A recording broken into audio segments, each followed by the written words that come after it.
Hey, everybody. Welcome to the first episode of the Holistic Hub podcast. I'm your host, Dr. Stephanie Peacock, and this podcast has truly been a long time in the making. And the reason why is because I had my own personal journey of mystery symptoms that took a very long time to figure out what was going on with me. And I know there are a lot of people out there that are dealing with the exact same thing.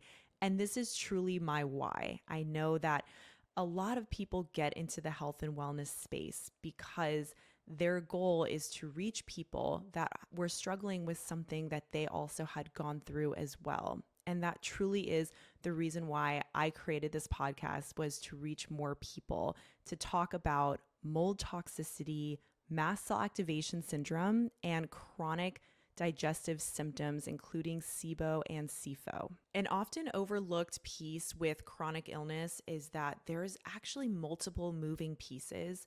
And there's that one incident that was sort of the tip of the iceberg that set everything off into a downward spiral. And that's when it can make things really confusing and hard to really pinpoint what's going on, especially when symptoms are just occurring all over the body. So this leads me to just wanting to tell you guys a little bit about me and my story, which is what led me here today to creating the podcast. So I was a really active individual. By the age of 9, I started swimming competitively. And that quickly transitioned into a lot of training. So I was doing almost 4 hours a day of training for my sport. And it really did pay off. I got into a great college. I was a national champion in the mile at NCAAs. I competed at different various events internationally and won gold at a couple of them. I also was a US Open champion and US Olympic team alternate in 2016. So this required a lot of a sympathetic dominant state to get here because I had to be on my A game all the time. But unfortunately, what happened in my swim career during college was I actually got a concussion while I was swimming. And ever since that moment, my gut symptoms really took a turn. So I always had some gut issues here and there, but after that concussion, that really set my body into an ultra sympathetic dominant state where I was having bloating and indigestion and constant nausea almost all the time. And that started to definitely subside. But what occurred later on was after I retired from swimming, I decided to go get my doctorate degree in chiropractic. Now you can imagine I'm transitioning from one sympathetic dominant thing to another thing where I'm required, to be in school 8 hours a day and then doing homework and studying late into the night. So that required a lot of attention from my body to basically never rest and to continue moving forward. So while I was in school, I did start to develop even worse gut symptoms. I had horrible food sensitivities. I also was chronically bloated to the point where I looked 9 months pregnant every single night. But I was just so busy that I did not feel that I had the time to really address my health. So I just kept through dealing with it. Now, after I graduated from school, I got a job. And when I transitioned into that job, again, quickly just going into that sympathetic dominant state where I wasn't even thinking about my health and I was just moving on to the next thing. And while I was about 4 or 5 months into my job, I developed mononucleosis.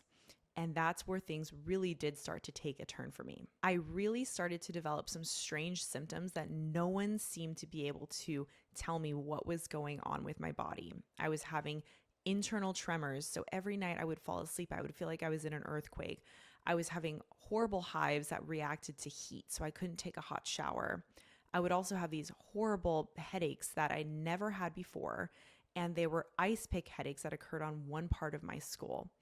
I was just having a variety of very weird symptoms. And the list of symptoms actually went on and on to the point where I was having symptoms in multiple body systems that was not making any sense to me.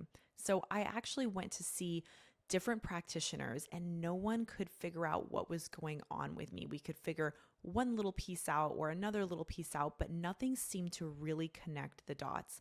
So I finally decided to just dive into the research and dive into my own case myself to really figure out what was at the root of what was going on with me and to finally address my symptoms. So I was finally able to connect the dots on my own case. I was dealing with mold toxicity, mast cell activation syndrome, and chronic gut overgrowths, fungal overgrowths, as well as bacteria overgrowths.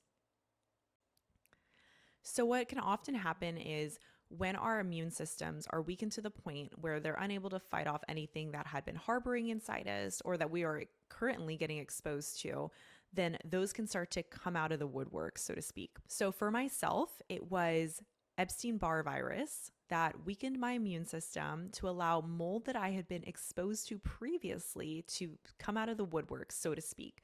And keep in mind, mold exposure can occur 20, 30, 40 years before it actually presents as symptoms in the body. And that's exactly what occurred with me. So I started to developing the weirdest sensations, such as those ice pick headaches and internal tremors that later ended up leading to mast cell activation syndrome. So after addressing my mold toxicity, my mast cell activation syndrome, it allowed my gut to heal because that constant inflammatory response that was occurring in my body finally started to die down.